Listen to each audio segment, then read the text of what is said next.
Argument writing is a form of writing in which the writer tries to convince the reader to do or believe something.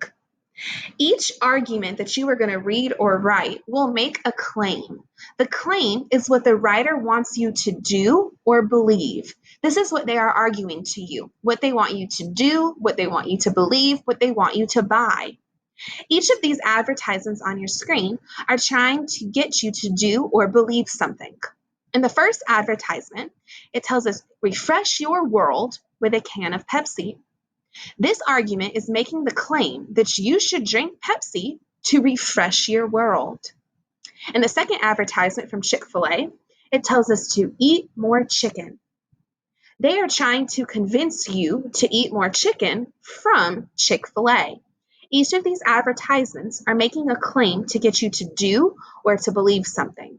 Let's look at a few more advertisements. This advertisement is for Coke, and it tells you, open a Coke, open happiness. This advertisement is trying to convince you that by drinking or having a Coke, you are going to be happy. That is the claim that they're trying to argue to you. On your work today, you'll go back to these slides and you will type the claim underneath the advertisement. In the next advertisement for Burger King French fries, they used some nutritional facts to get your attention. They told you that they had 40% less fat and 30% less calories. They are making the claim to you that these French fries from Burger King are more healthy than French fries from other fast food restaurants. That's the claim that they're trying to get you to believe. That would be the claim that you would type underneath the advertisement.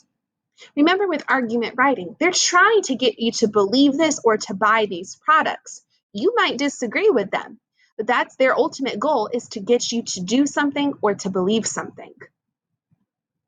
Our next advertisement is the one showing the coverage for Verizon Wireless versus the coverage for AT&T. In this advertisement, they are trying to convince you to get service with Verizon Wireless. The claim that they are arguing to you is that Verizon Wireless coverage is better than AT&T coverage for your cell phones. That would be the claim that I would type below the advertisement. They're trying to make you believe Verizon Wireless is better than AT&T.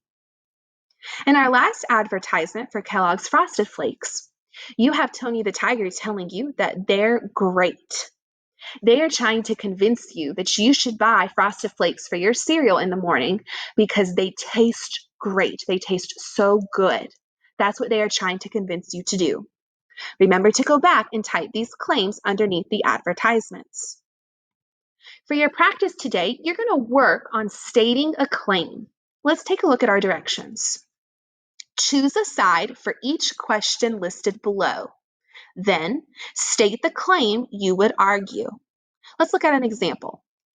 The question states, should pets be allowed at school? You are going to decide, do you think pets should be allowed at school, or do you not think pets should be allowed at school? You are then going to type out the claim you would argue. This is going to be a complete sentence. I've chosen that I'm going to argue the claim, pets should not be allowed at school. You might disagree and think pets should be. So your claim might say, pets should be allowed at school. Let's look at one more example. Should students be allowed to eat in class? You're going to make a decision. Would you argue that they should be allowed or that they should not be allowed? You are then going to type your claim as a complete sentence. Students should be allowed to eat in class, or students should not be allowed to eat in class.